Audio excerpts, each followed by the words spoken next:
250 million Americans in 40 different states. We've been working together here at the FEMA headquarters and have opened our National Response Coordination Center and are working with local and state authorities to make sure that we're getting individuals and communities pre-deployed resources that they may need and also preparing them for the upcoming days, which will significantly impact them and their citizens. The Trump administration and FEMA are working closely with them to get them information, to get them resources, and to help them be prepared and well equipped for the road ahead as we go through this next week. But before I take any questions and give more details on the storm and its impact, I do want to address the tragic situation that we saw in Minneapolis today that unfolded on the streets. It occurred with DHS law enforcement as they carried out their lawful duties to keep Americans safe in the threat of criminal illegal aliens in this country. At 9:05 a.m. Central Time, the Department of Homeland Security law enforcement officials and officers were conducting targeted operations in Minneapolis against an illegal alien whose criminal history included domestic assault with intentionally inflicting bodily harm, disorderly conduct, and driving without a valid license. An individual approached U.S. Border Patrol officers with a 9mm semi-automatic handgun. The officers attempted to disarm this individual, but the armed suspect reacted violently. Fearing for his life and for the lives of his fellow officers around him, an agent fired defensive shots. Medics were on the scene immediately and attempted to deliver medical aid to the subject, but he was pronounced dead at the scene. The suspect also had 2 magazines with ammunition in them that held dozens of rounds. He also had no ID. This looks like a situation where an individual arrived at this scene to inflict maximum damage on individuals and to kill law enforcement. About hundreds of protesters then showed up at the scene. They began to obstruct and to assault law enforcement officers. We saw objects being thrown at them, including ice and other objects, and a rampant assault began, and even an HSI officer agent's finger was bitten off. Crowd control measures were deployed to bring safety to the public and to law enforcement at the scene. And once again, I want to remind everybody that this situation and this tragedy did not have to happen. Our law enforcement are doing everything that they can to protect the public. We're praying for this deceased loved one's family and friends, but we also recognize that the Minnesota governor and the Minneapolis mayor need to take a long, hard look in the mirror. They need to evaluate their rhetoric, their conversations, and their encouragement of such violence against our citizens and our law enforcement officers. I'll remind you that Governor Walz today in his press conference said that our officers were not even law enforcement, which is a lie. He's called them the Gestapo. He's encouraged residents and citizens and violent rioters to resist. He's doxed their identities, putting themselves and their families' lives in jeopardy. He's refused to turn over murderers to federal law enforcement officers. He's protected illegal criminals and protected them from being brought to justice, and even overseen a historic, unprecedented theft of American taxpayer dollars. Tens of billions of dollars were stolen under his watch, and he allowed it to happen, and in some instances may have even facilitated it. In other cities and states across the country, we don't see this happen. Local, state, and officials work with us to make sure that we're making their streets safer. I'll point to the city of Memphis, which is where there is a Democrat mayor in place. He worked with us and our federal law enforcement officers, and we saw murder rates drop by 50% because of that partnership. We've seen historic lows in the criminal acts that have happened in that city. We've had the same amount of law enforcement officers there, but a very different result because of the leadership in place. Last week, ICE did over 2,000 different operations, and we saw people be brought to justice and the American people made safer because of that work. We don't have this problem in Texas or in Florida because those individuals in those states work with us, and they make sure that they keep peace and calm while they bring criminals to justice. In Minneapolis, Governor Walz and Mayor Frey, they instead choose violence. They instead choose to encourage the destruction of their city and the crime against their people. It appears that they want this lawlessness to continue. It appears that they want chaos to distract from the theft and the fraud and the corruption of their city. I'll remind you that this city has been corrupt for years with what we've seen with people that have been stealing taxpayer money, all under the leadership of Governor Walz and Mayor Frey. I'm asking for all the authorities in Minneapolis and the leaders to work with us. And there are two things that we have repeatedly asked the governor and the mayor to do. Number one, all we want them to do is that when they are going to release a dangerous criminal from their jails, turn them over to us so we can get them out of this country as soon as possible. Since we have been back in the White House with President Trump's leadership, they have released over 490 criminals onto their streets rather than allow us to get them out of the country to keep families safe. The second thing that we have asked the governor and the mayor to do is to help us keep people safe. Just give us backup on the streets while we do our targeted operations to get illegal criminals out of our country, and then we wouldn't have to be there facing these types of situations that we face with violent rioters who are impacting and attacking our law enforcement officers. That's all. Those are the two requests that we've asked of them. We've asked them to help us do that so that we can continue to see success in Minneapolis like we see in so many other cities and communities across the country. But they have refused because they want us talking about attacking law enforcement officers instead of the fraud and the theft that they facilitated in Minnesota. One thing I'd like to do before I take your questions on that situation on the storm is give you a few facts about the storm and what we're facing here in the coming days. This storm is going to produce heavy snow. It's going to produce dangerous freezing rain and ice and life-threatening wind chills that will be sustained for days. Power outages, road closures, and other impacts have already started to impact the Midwest, the South, and the East Coast.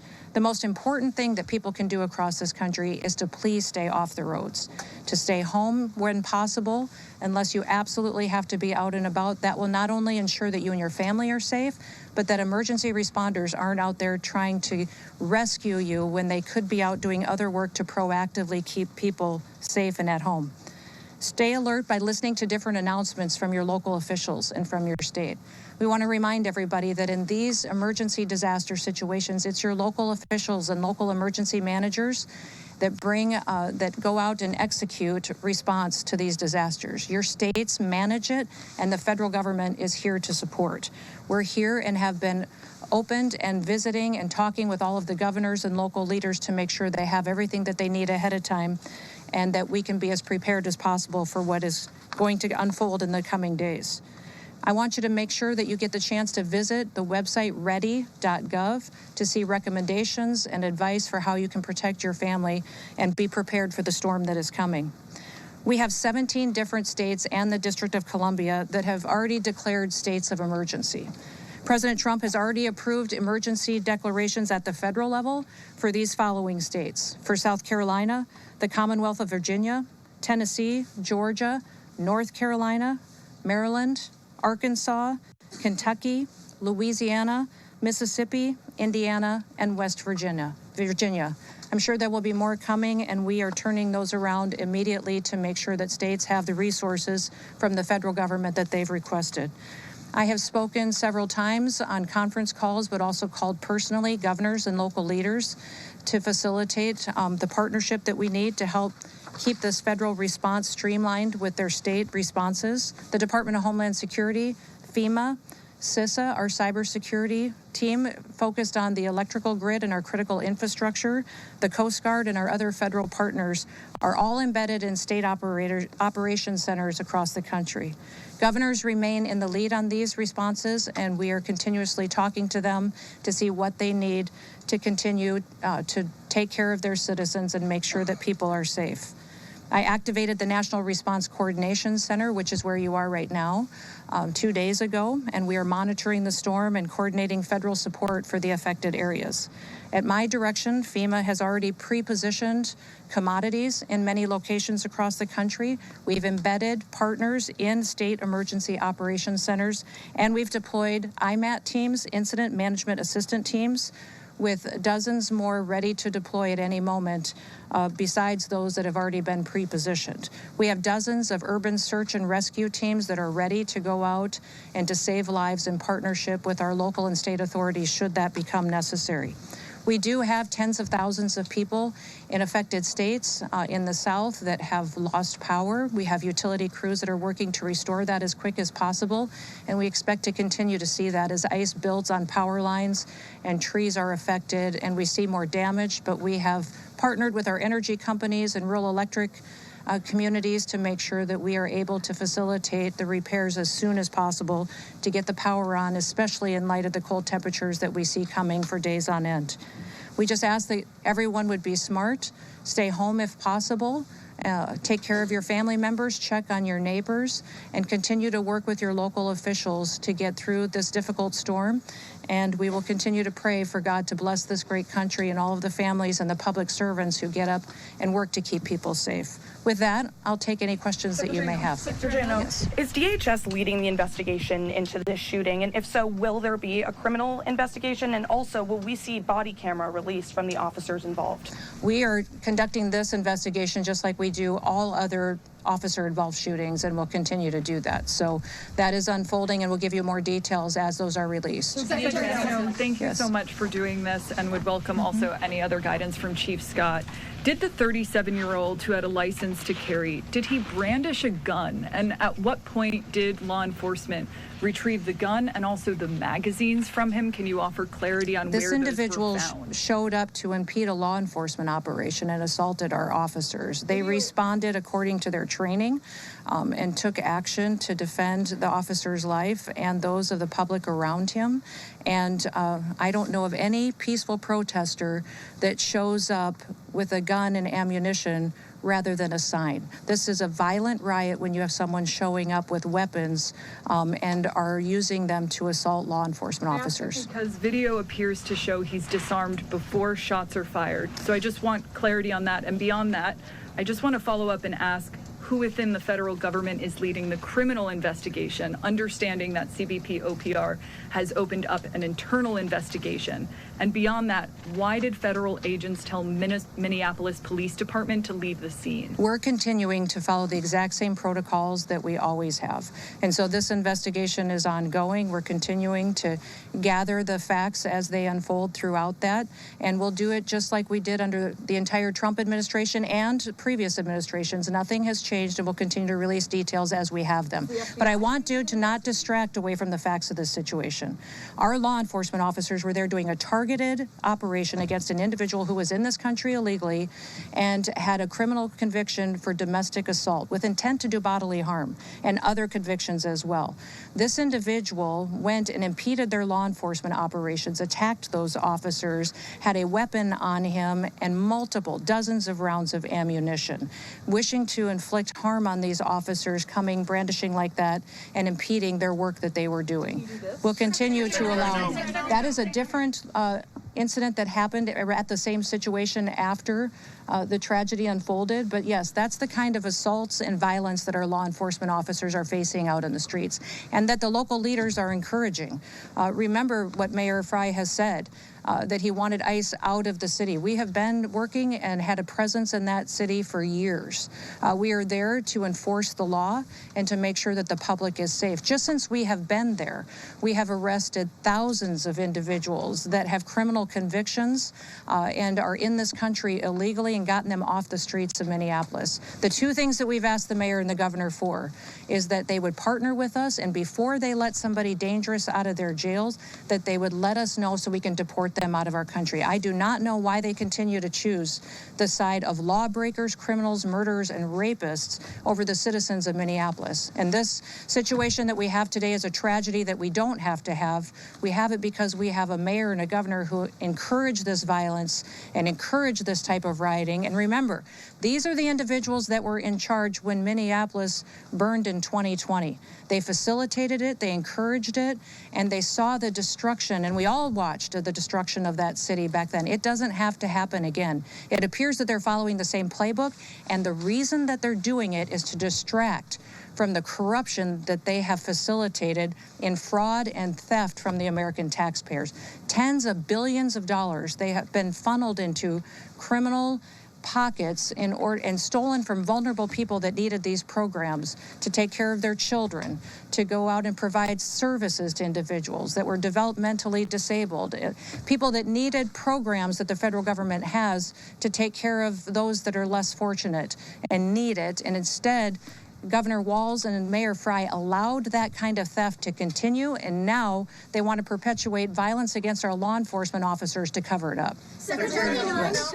You just made claims that the individual posed a threat to law enforcement. I guess that is no claim. It is the facts. The facts of this situation. This individual showed up to a law enforcement operation with a weapon and dozens of rounds of ammunition. He wasn't there to peacefully protest. He was there to perpetuate violence, and he was asked to show up and to continue to resist by a governor who's irresponsible and has a long history of corruption and lying. And we won't stand for it anymore. These law enforcement officers take an oath. They get up every single day and they go out to protect the public. Many of these individuals live in their communities, and this mayor and this governor have doxed them.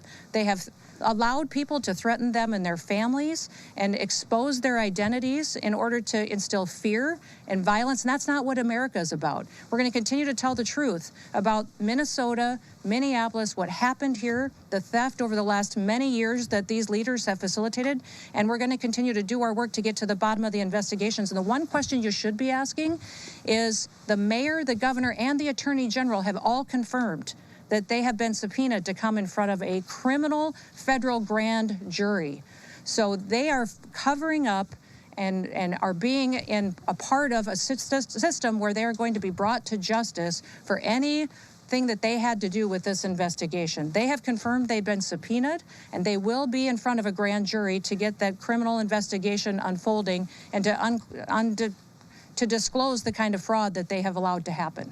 And do you have any plans to leave Minneapolis? The White House has labeled the man who was killed in Minnesota as a domestic terrorist. Is that something you agree with? And have you seen any evidence to back up that claim? When you perpetuate violence against a government because of ideological reasons and for reasons to resist and perpetuate violence, that is the definition of domestic terrorism. This individual who came with weapons and ammunition to stop a law enforcement operation of federal law enforcement officers committed an act of domestic terrorism. That's the facts. Where's the evidence of his ideology, though? Drew Evans, of the superintendent of Minnesota Bureau of Criminal Apprehension, had said during a news conference today that when federal agents blocked his agency from the shooting scene, when they went, got a judicial warrant, they returned, they were still blocked. Why were they We blocked? have asked these state officials to help partner with us on law enforcement operations for months. Ever since President Trump came into the White House, we've asked them for their partnership to stand alongside of us so we could do targeted operations against criminal illegal aliens and to help us make their streets safer. They have refused over and over and over again, and they have perpetuated a narrative that is absolutely false. And our federal law enforcement officers will continue to do their work, and they'll do that to make America safe again. Secretary Noem. Yes. Thank you. Sorry, this is the second DHS law enforcement operation shooting that's happened this year. There was another incident in Portland. 5 people have also died in immigration detention so far this year. Why is immigration enforcement becoming so deadly under your tenure? Immigration enforcement is exactly what the American people asked for. When we had a Democrat administration in the White House that facilitated an invasion of millions of people over our southern border and let people come into this country that were completely unvetted. We know for a fact that we had hundreds, if not thousands, of terrorists, suspected terrorists, criminal organizations and gangs that came in and have been committing criminal activities against American citizens for years now, that the American people said enough is enough. We want them out of our country. We want them brought to justice. And they trusted President Trump to go out there and to make America safe again. It is absolutely false to say that there's more incidents with our law enforcement than there was in history before. In fact, our accuracy and our operations are being conducted in a manner that is historic for accuracy and taking care of people and doing so safely. So the narrative with the press that they've perpetuated that we have more individuals that have been jeopardized or that our detention centers aren't at the highest standards is absolutely false. Our detention standards and the people that are being taken care of there are at the highest level they've ever been. They exceed state and local standards, and we'll continue to do that and make sure that people have the facts around how people are treated when they're brought into detention information, and then we take them home. We've seen some reports about witnesses being taken to the Whipple Federal Building in Minneapolis. Could you explain why the witnesses of the shooting this morning have been taken to that building? The witnesses are you talking about the ones that have been detained that are illegal aliens? No, the witnesses, I think, to the event in Minneapolis. I won't speak to the investigation and the details, and those will continue to unfold, but I do know that we're continuing to follow the same protocols that we always have. Secretary Noem. Was there a question back here on the storm? Does anyone have a question on the storm? We are at FEMA headquarters. Secretary Noem, Yes. If these are targeted arrests, why are these immigration agents going after civilian protests out of their way? And second, This individual agency impeded the law enforcement officers and attacked them. State the facts as they unfolded on the street today. We were doing a targeted operation against an illegal criminal, and this individual came with a weapon and dozens of rounds of ammunition and attacked them. And these agents took action to defend their lives and to defend the lives of the people around them and acted according to their training. And we will continue to let this process go forward and not allow people like Governor Walz and Mayor Frey to lie about what actually unfolded on that street. Now they have deemed this situation an unlawful assembly, and these leaders aren't even cleaning up the situation that they have as far as the violent riots that we see unfolding in Minneapolis right now. They need to be strong, take action, protect their citizens, and partner with us to go after these criminals that perpetuate violence and to keep our law enforcement officers safe. Let's all be grateful for people who take an oath every day and they go out to enforce the laws. That is their job, is to enforce the laws and to make sure that there is consequences for breaking the law in this country and that it applies equally to everybody. That is what they do. They do it every day. They do thousands of operations every single week, and they do it with excellence. Don't let political corrupt leaders who are just trying to cover up their theft of American taxpayer dollars try to distract you from the facts of the situation. One more question, right here. Governor Tim Walz said he told Susie Wiles that Minnesota would take the lead on this investigation. Are you working with local law enforcement on the investigation? This is the same protocol we'll always follow. Who would trust Governor Walz at this point?